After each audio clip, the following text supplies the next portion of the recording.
अस्सलाम वालेकुम everyone, welcome back to my channel. उम्मीद है आप सब खैर और आफियत से होंगे। आज की इस वीडियो में हम करने जा रहे हैं अपना CS504 software engineering 1 lecture number 13 part 2। Part 1 में हमने इसकी समरी कवर की थी, पार्ट 2 में हम इसके MCQ देखेंगे। प्रीवियस वीडियो आपने नहीं देखी तो एक के बटन पर क्लिक करें और वहाँ से जाके प्लेलिस्ट को एक्सेस करें।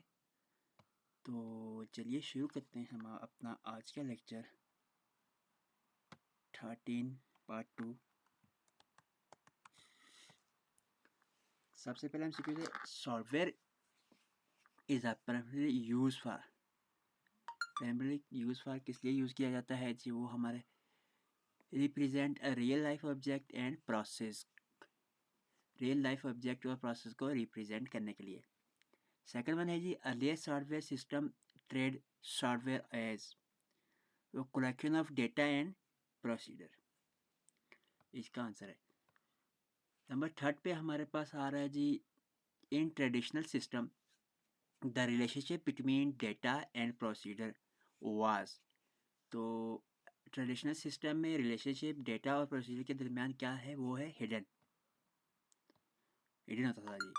नेक्स्ट है जी object oriented technique was introduced to. किस लिए इंट्रोड्यूस की गई ऑब्जेक्ट ओरिएंटेड टेक्निक? तो वो कहते हैं कि model real life object expects. Number 10 पे हमारे पास आ रहा है जी object oriented system are. Sir यहाँ से 10 नहीं है, इसको 5 ही है। नंबर 5 पे हमारे पास object oriented system are raise to maintain and enhance के लिए हम इसे यूज़ करते हैं। तो नेक्स्ट है जी बी से मेरे ख्याल में 5 MCQs कहीं स्किप हो गए। नेक्स्ट देखते हैं जी reusability in O system, object oriented system. O क्या है हमारे पास? Object oriented is manually due to किस लिए होता है? इनहेरिटेंस के लिए। नेक्स्ट है जी 12 पे O design, object oriented design improve understanding because it. ये क्या कह रहा है कि ऑब्जेक्ट ओरिएंटेड इम्प्रूव करता है अंडरस्टैंडिंग को क्योंकि मैच करता है ह्यूमन थिंकिंग, इंसानी सोच के से ये मैच करता है इसलिए। नेक्स्ट है जी function oriented design is based on. Function oriented design किस चीज़ पे बेस करता है? वो हमारे पास फंक्शन पे। Object oriented design is based on, जबकि ऑब्जेक्ट ओरिएंटेड डिज़ाइन हमारे पास डेटा के ऊपर बेस करता है या ऑब्जेक्ट पे।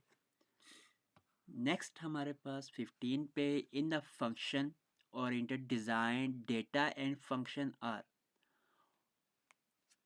Object function oriented design data और फंक्शन में क्या है जी? क्या है? सेपरेट हैं, ये दोनों इसमें सेपरेट है। In O design object oriented design data and function are combine, इसमें कंबाइन है। यहाँ पे ये चीज़ याद रखनी है कि फंक्शन ओरिएंटेड में ऑब्जेक्ट और डेटा और फंक्शन सेपरेट है, और ऑब्जेक्ट ओरिएंटेड डिज़ाइन में ये दोनों क्या है? कंबाइन है।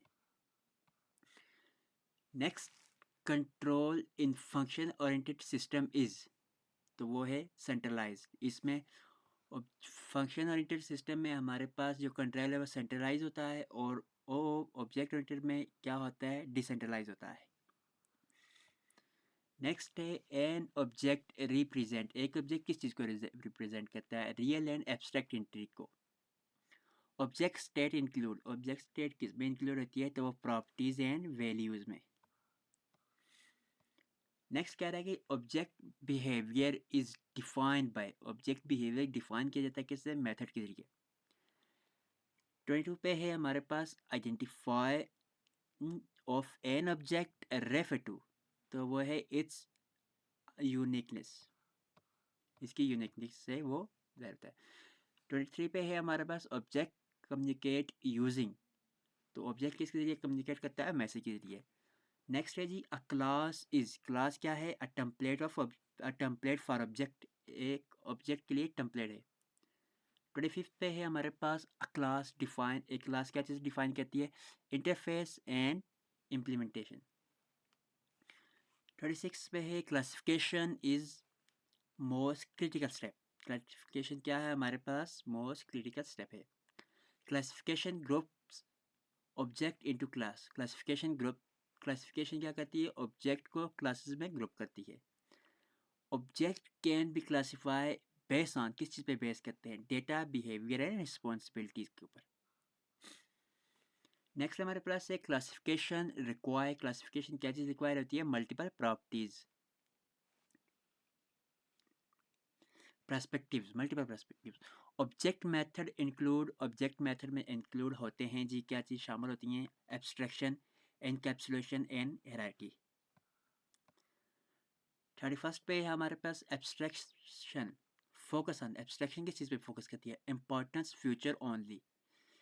एब्स्ट्रैक्शन इंपॉर्टेंट फ्यूचर पे फोकस करती है, जबकि एब्स्ट्रैक्शन हेल्प एंड, और ये मदद करती है किसमें? Managing complexity. Encapsulation mean hiding implementation, hiding implementation. Encapsulation protect, encapsulation किस चीज़ का प्रोटेक्ट करती है? डेटा को। और नेक्स्ट है जी changing inside an object. Object के अंदर किसी चेंज को क्या डज नॉट अफेक्ट अदर, दूसरी चीज़ पे अफेक्ट नहीं होता उसका, अगर हम किसी ऑब्जेक्ट के अंदर को चेंज करते हैं।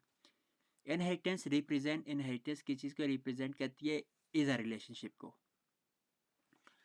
Aggregation represent a part of, aggregation किस चीज़ को रिप्रेजेंट करती है? Part of. Association represent one object use another, एक ऑब्जेक्ट दूसरे को यूज कर रहा था। इन रिलेशन, इन इनहेरिटेंस सब class inherit from super class, सब क्लास क्या होता है? सुपर क्लास से इनहेरिट किया जाता है। Object oriented system are composed of, object oriented system किससे कंपोज किया जाता है? तो वो है ऑब्जेक्ट से। 41st पे है जी हमारे पास object in O system are, तो वो है लूजली कंपाउंड, जबकि ऑब्जेक्ट है हाई कोइंसिस, ऑब्जेक्ट के पास कितनी हाई कोइंसिस है। लास्ट वन है हमारे पास 43, ऑब्जेक्ट कम्युनिकेट वर्सेस, किसके जरिए? मैसेज के जरिए। मैसेज के जरिए ऑब्जेक्ट क्या करता है? कम्युनिकेट करता है। तो ये था हमारा आज का लेक्चर, लेक्चर नंबर 13, इसका पार्ट 2 हमने कवर किया, जिसमें हमने उसकी MCQs वगैरह देखे। वीडियो में अगर कुछ चीज़ समझ नहीं हो तो कमेंट सेक्शन में ज़रूर पूछिएगा। वीडियो चलेगी लाइक शेयर और कमेंट करके ज़रूर बताइएगा। मिलते हैं नेक्स्ट वीडियो में, तब तक ख्याल रखिए। अल्लाह।